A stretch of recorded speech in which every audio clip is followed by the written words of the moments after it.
Hello guys, welcome to Fora's Kitchen. Thank you for turning up. Today we're going to make mahambris. They are a common snack in the coastal region. You can have mahambris with tea or mbaazi za nazi, or some have them with juice. Yeah, so let's do this.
So you will want to continue kneading until you get a soft dough or duff.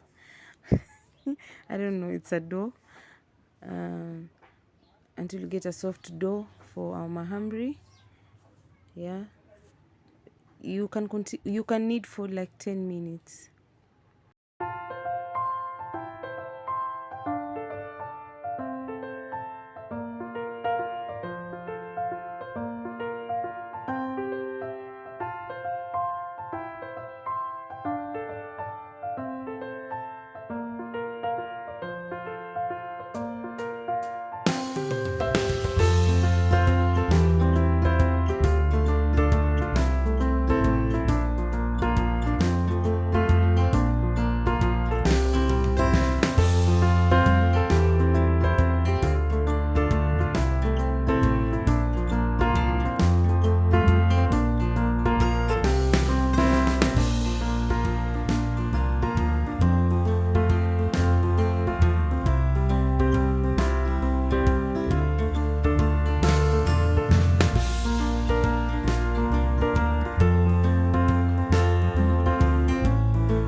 So I will start making the shapes. You start first by making some small balls like the size shown, and then you roll it. You don't make thin circles, so just a medium size. Yeah.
So some love their mahambris in a dark brown color, some love them in this color, whatever color you prefer.